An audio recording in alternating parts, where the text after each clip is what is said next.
আসন্ন ২০২৫-২৬ অর্থবছরের বাজেটে অন্তর্বর্তী সরকার সামাজিক নিরাপত্তা কর্মসূচি নতুনভাবে সাজানোর পরিকল্পনা করছে।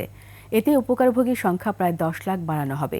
একই সঙ্গে সব ধরনের ভাতা সর্বনিম্ন ৫০ টাকা থেকে সর্বোচ্চ ১০০ টাকা বাড়ানো হচ্ছে। তবে বিদ্যমান প্রায় ১/৩ কর্মসূচি বাতিল হতে পারে। মূলত এসব কর্মসূচিতে স্বচ্ছতা আনতেই এই পরিকল্পনা নেওয়া হয়েছে। আরও জানাচ্ছেন সঞ্জয় অধিকারী।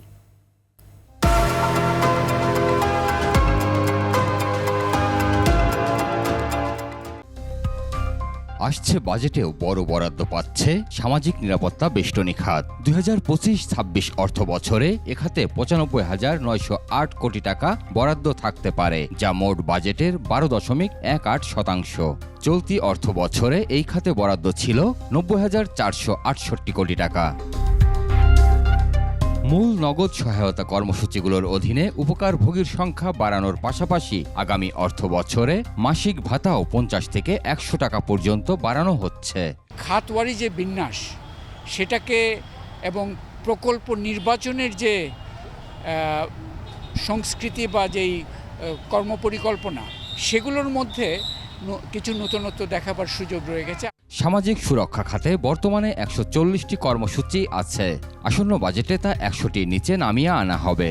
এর মধ্যে ৩৮টি কর্মসূচিকে দরিদ্র বান্ধব হিসেবে বিবেচনা করছে অন্তর্বর্তী সরকার। এসব কর্মসূচির সহায়তা মূলত অতি দরিদ্রদের জন্য নির্ধারিত থাকবে। এসব কর্মসূচি বাস্তবায়নে বরাদ্দ দেয়া হতে পারে ৫২,৩৬৬ কোটি টাকা। সামাজিক নিরাপত্তা কর্মসূচিগুলোর মধ্যে সবচেয়ে বড় পরিসর বয়স্ক ভাতা। এই কর্মসূচির আওতায় আগামী অর্থবছরে মাসিক ভাতা ৫০ টাকা বাড়িয়ে ৬৫০ টাকা করা হচ্ছে।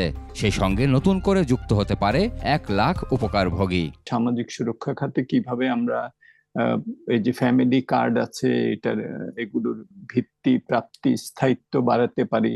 শহর অঞ্চলেও এখন দারিদ্র্য অনেক, সেখানে আমাদের সামাজিক সুরক্ষাটা খুবই গুরুত্বপূর্ণ হবে।